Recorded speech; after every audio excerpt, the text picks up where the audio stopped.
Il y a des gens que je ne peux m'empêcher de haïr, même un court instant, car ils sont pas méchants, mais ils ont cette capacité à pouvoir me faire passer d'un état à un état. Bref, pour une fois, j'aimerais que ma vidéo ne serve pas seulement de défouloir, mais soit d'intérêt général, en tentant de proposer une solution pour chacun des cas que je vais exposer. Je hais les gens qui font un type bien précis de fautes de français. Alors ce ne sont pas des fautes d'orthographe, hein. Bon, j'ai des exemples, vous en avez forcément déjà vu passer. Il y a le célèbre quand même à la place de quand même, hein. On adore, mais il y en a d'autres, hein, vous avez genre au sinon à la place d'où sinon, en revoir à la place d'au revoir, par rapport à la place de par rapport, je suppose à la place de je suppose, ah celui-là il pique, je sais pas à la place de je sais pas. Je suis vraiment loin d'être le meilleur en orthographe, mais je ne supporte pas ces fautes. Elles me frustrent beaucoup trop. J'ai l'impression que les personnes qui font ça écrivent juste des sons qu'elles ont entendus dans des contextes similaires, mais sans vraiment comprendre le sens des phrases.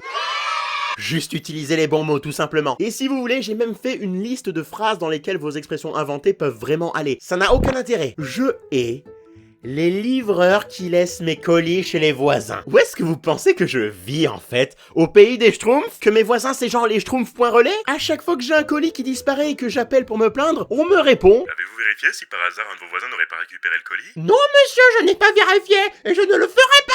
Je n'irai pas toquer aux 60 portes de mon immeuble, non! Je comprends même pas pourquoi c'est légal, cette connerie. Les gens ne sont pas tous honnêtes et gentils. Oh, grande nouvelle! J'ai dû réussir à récupérer un colis chez des voisins. Allez, 2 fois sur 3 et je suis gentil. Le reste du temps, je suppose que je fais des heureux et moi je dois batailler pour obtenir des remboursements. Sans parler du fait que des fois je les récupère, oui, mais ouvert sans faire exprès par le voisin. Heureusement que j'ai jamais commandé un truc que j'assumais pas parce que je serais jamais allé le récupérer en fait. Bon, je lui laisse une journée pour venir, sinon je le garde. Je lui laisse 10 secondes. Ne donnez pas mes colis aux voisins. Je hais les gens qui collent leur chewing-gum sous les bureaux. Vous avez littéralement pourri mon enfance. Le nombre de fois que je me suis dit, mais pourquoi j'ai attrapé le rebord de mon bureau en m'asseyant? Oh non, madame, je peux aller aux toilettes? La récréation vient de se terminer. Madame, j'ai touché des... La récréation vient de se terminer. Mais je savais, j'ai touché... La récréation vient de se terminer. non. La récréation vient de se terminer. La récréation vient de se terminer. Si c'est vraiment si dur que ça de les cracher dans une putain de poubelle, collez-les à un endroit où on ne peut pas les toucher par hasard, je sais pas, au pied des bureaux, ou foutez-les-vous dans le cul. Je hais les gens qui refusent que tu regardes un truc en version française. Mais qu'est-ce que ça peut te foutre? Tu veux mettre Brigitte Lecordier au chômage? Hein? Tu veux mettre Donald Renew au chômage? Hein? Dis-moi, qu'essayes-tu exactement de faire à chaque fois que tu me demandes, sur le ton le plus méprisant possible? Attends, non. Tu regardes en VF? Et alors? Avant de passer au dernier, voici quand même quelques mentions honorables, parce que là, je regarde ma liste, il y en a 2, ils sont beaucoup trop précis, je dois être le seul à avoir vu ça. Les caissiers qui font pas glisser les articles après les avoir scannés. Putain, j'ai noté ça. Les gens qui traînent sur Twitter jusqu'à 2h du matin, juste pour tweeter un JPP de mes insomnies là, puis qui partent se coucher et dorment sur leurs 2 oreilles. C'est tellement précis. Et pour finir, ceux qui pensent que ce fantôme s'appelle Gasper. Ça, j'ai vu ça toute ma vie. Putain, c'est Casper. Et lui, c'est Célestin. Et j'en parle juste parce que j'aime bien Célestin. Mais pourquoi vous appelez ça Gasper?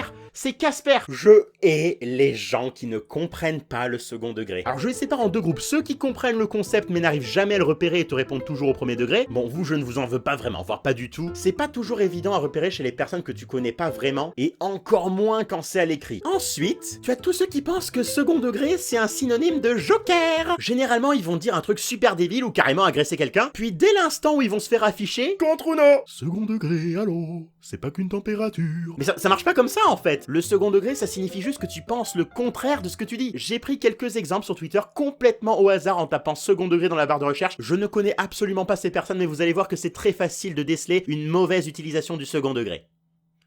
Alors ici on a Paul qui nous parle du fait qu'un mec qui lui ressemble soit en couple avec le sosie de son ex, puis Pierre, qui est visiblement une personne que Paul ne connaît pas, lui répond « En même temps, t'es sorti avec tout Paris ». Paul rétorque donc avec « Tu peux aller te faire des amis ailleurs ». Et Pierre lui répond « Le second degré, un point. » Alors en effet, ça peut être du second degré, auquel cas ça signifierait qu'il pense que Paul n'est justement sorti avec personne, et donc qu'il se moque de lui. Ça reste assez léger, mais comme le précise Paul, j'aime beaucoup le second degré, par contre j'ai beaucoup de mal avec la lourdeur et la familiarité répétée venant d'inconnus. Donc on suppose quand même que ces deux personnes qui ne se connaissent pourtant pas ont interagi plusieurs fois par le passé dans des contextes plus ou moins semblables. C'est pour ça que je dis que je n'en veux pas aux personnes qui ne repèrent pas toujours le second degré à l'écrit venant d'inconnus. C'est totalement flou et c'est un truc qu'il vaut mieux faire avec des gens qui vous connaissent un minimum. Allez, deuxième tweet, on a Jacques qui nous dit « Imagine, tu préfères Digimon à Pokémon ». Ce à quoi Sasuke lui répond « Imagine, tu te rends compte que les goûts et les couleurs, ça se discute pas ». Et Jacques rétorque avec « Imagine, tu comprends pas le second degré ». Alors c'était du second degré, Jacques? Donc ça veut dire que tu préfères effectivement Digimon à Pokémon. Dernier exemple, Georges, qui est visiblement professeur, tweet ceci. « Avant d'être prof, je ne croyais pas aux bugs de l'an 2000. Mais maintenant que je me goffe tous les gosses qui sont nés après, Janine lui répond donc « Moi qui suis une 2000, je ne comprends pas que vous puissiez dire ça. C'est totalement maquinéen et qui plus est, injuste de nous réduire à cette minorité. » Ce à quoi Georges le professeur répond « Tapez second degré dans votre barre de recherche Google, wink wink. » Alors c'est ce que je vais faire, monsieur Georges le prof, et j'en profiterai au passage pour taper maquinéen. Maquinéen qui sépare sans nuance le bien et le mal. Donc en effet, ce mot est parfaitement à propos dans la phrase, j'espère que vous avez appris un truc. Et donc second degré, forme d'ironie et d'humour qui laisse sous-entendre l'inverse de ce que l'on pense vraiment. Ce qui signifie, monsieur Georges le prof, que vous êtes en réalité en train de faire un énorme compliment à toutes ces personnes nées dans les années 2000, et elles vous en remercient chaleureusement. Peut-être vous êtes-vous demandé tout au long de cette vidéo Mais qui c'est ce mec et qu'est-ce qu'il fout là? Sauf erreur de ma part, c'est certainement que vous avez l'habitude de voir cette personne à ma place. Ce qui signifie sûrement que vous êtes abonné à cette chaîne, auquel cas je vous remercie. Si vous regardez simplement sans être abonné, je vous remercie également. Néanmoins, je vous invite vivement à sonner cette petite cloche pour vous assurer de ne manquer aucune vidéo. Bref, moi c'est Diabo, et maintenant c'est moi qui ai le contrôle total sur l'enveloppe corporelle de cette petite canaille. Mais je ne suis pas aussi égoïste que lui, je peux le faire revenir. Je peux tous les faire revenir. Mais what the fuck? Oh, back in the game. Oh non, mon calvaire n'est donc pas terminé. Je suis traumatisé.